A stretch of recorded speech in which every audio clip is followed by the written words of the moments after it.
That's the only thing I can think of. This is Saturday Night Cigar Lounge. We are heading into our final 30 minutes after this break. A recorded show because Taylor's at a hockey game. We'll be back right after this. Here's just a sample of what you can expect when you listen to Amanda and the Edge of Anarchy Monday nights on Vigilant Liberty Radio. So freedom and liberty can actually help the state. Take marijuana, for example. If we legalize it, we should force Congress to smoke it. I mean, can you imagine the outcome of that? Hey, Senator Reid, I got a great idea. Let's just not tax Taco Bell. Leave them alone. Maybe they'll, take a taco and put it in your burrito and... That's the Edge of Anarchy with your host, Amanda, Monday nights at 9 on Vigilant Liberty Radio. We want to welcome Michael Moore to Occupy Wall Street. I'm so impressed by what I'm seeing here. How much of people's income do you, Michael Moore, want the government to confiscate? Probably twice what we're paying right now. It's not envy, it's war. Where's the rage? Where's the uprising? Storm the doors of the New York Stock Exchange. It is a class war. If the wealthy paid their fair share. For a documentary filmmaker, I do really well. I'm very blessed. And the rich thought poverty was bad. I do well. They get rid of it. What pure? There's nothing pure about capitalism. And they know what's coming on Wall Street. We're seeing the end of capitalism. And I say good riddance. He is one of my favorite capitalists. Yeah, I want to give him a hug.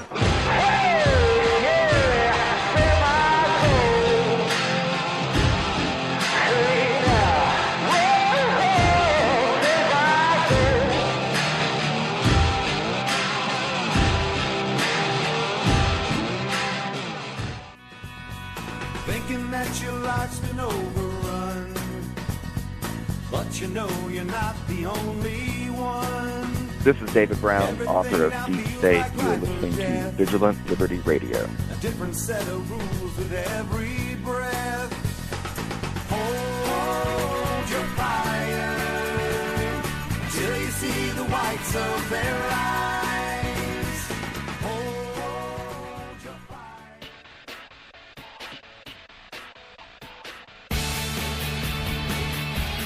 You're listening to Saturday Night Cigar Lounge with Taylor, right here on Vigilant Liberty Radio. And this is Saturday Night Cigar Lounge here on Vigilant Liberty Radio. I am your host, Taylor Millard. A little bit of housekeeping because we did play the Edge of Anarchy promo.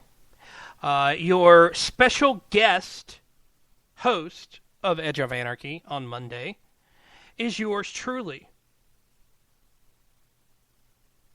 So I will be filling in for Amanda on the Edge of Anarchy. I don't know what we'll talk about. Maybe we'll preview State of the Union, which I forgot was coming up, which shows just how bad I've gotten because I wasn't paying attention to the fact that, that was happening, which is kind of sad. But, whatever.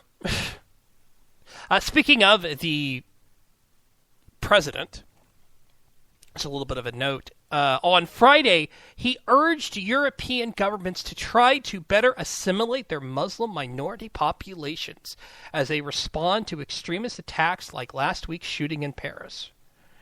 I'm actually kind of amused by this, and I'll tell you why in a second. Obama said the Paris attack underscored how terrorists like Al-Qaeda and ISIL, or as I like to call them, ISIS, are actively trying to inspire and support people within our own countries to engage in terrorism.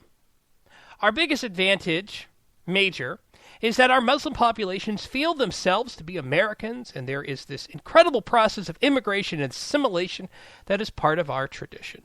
Is this really true? Is it really true that assimilation and integration is happening? And I'm not just saying with Muslims, but just with people in general. Because one of the things that I've noticed, and I really think that integration is a very big part, and one of the reasons why America has been so great is because there has been integration. But more recently, we've seen people not want to assimilate or integrate. They've not wanted to do that. They wanted to instead go back to their roots. Whether it's me wanting to own a 14th century English warhammer or the creation of Kwanzaa. I know they're not the same. I'm just trying to point out different instances of that. And I really think that it is important for us to be a homogenous society, but still be able to be unique in our own little way. I mean, I sit here and I'm staring at Batman statues, hockey stuff, Texas stuff, Harry Dresden stuff, a few Minions, yes, from Despicable Me, you know, books, etc., etc.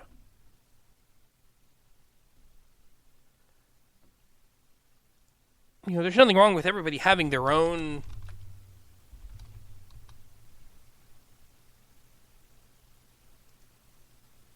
identity.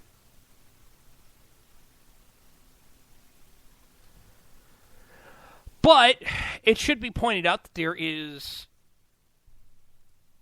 times when it really doesn't seem like the integration is happening in the U.S. And I think a part of it is, I mean, even when you had people get together in their own neighborhoods, you know, you had people who, you know, you had the Irish typically live together, the English, American Indians. Even when black people, even when that happened, you still had, they still interacted with each other. It wasn't like they were cloistered off from society. Chinatown. You know, they weren't, and Chinatown is not an example of cloistering off, okay? They weren't.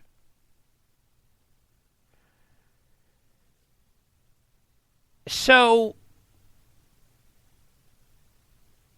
I think what, just in general, that the U.S. has to avoid, and European countries have to avoid, and they're their own little mess. I mean, I can say, hey, maybe you need to avoid this, but, you know, whether they want to, that's their own choice. I don't consider myself better than them. The integration is important, but it's how are people going to be, you know, integrated? That's the question. Now, I'm not advocating for everybody to be considered the, you know, wear the exact same clothes and be the exact, you know, look exactly the same. No. No. But, you know, that's kind of a societal thing, I guess. I mean, people ought to be able to, you know, dress how they want to, I think. Now, if a private company says you've got to have a dress code, that's the private company's decision.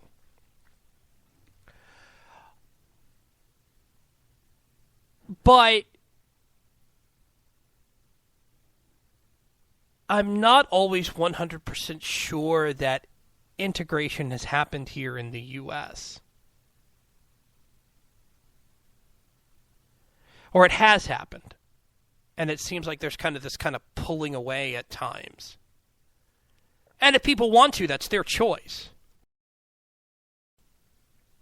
But, I mean, the way that my dad kind of always put it was, you got to be able to be your own unique person and still function in a semi-normal society.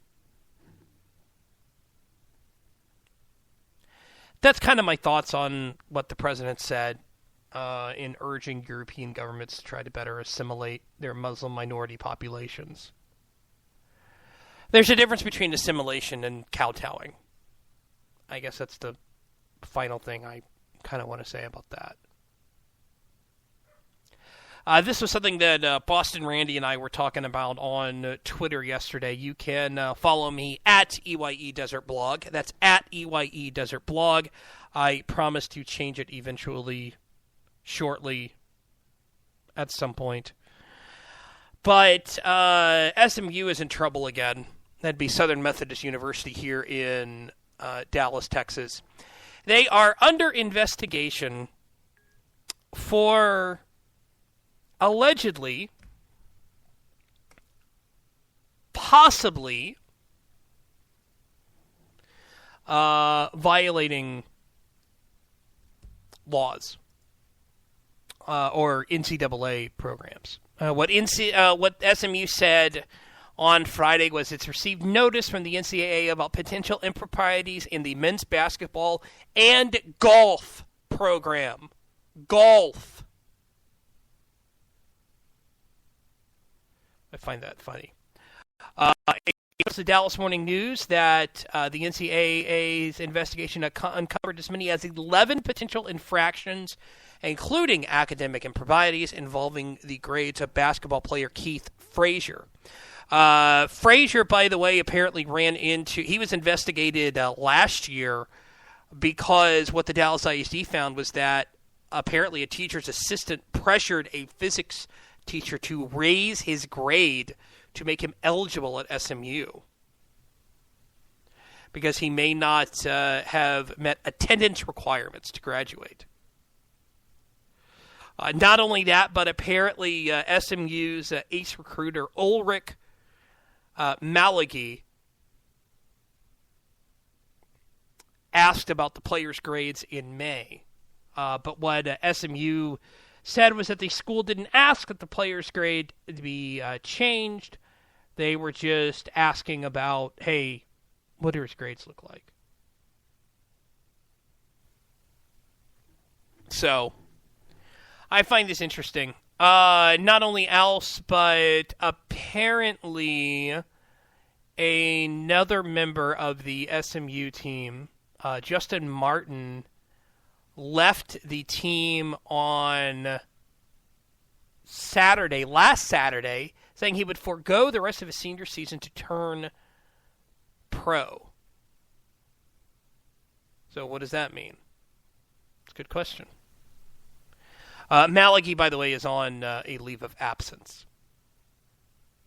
while that's being investigated.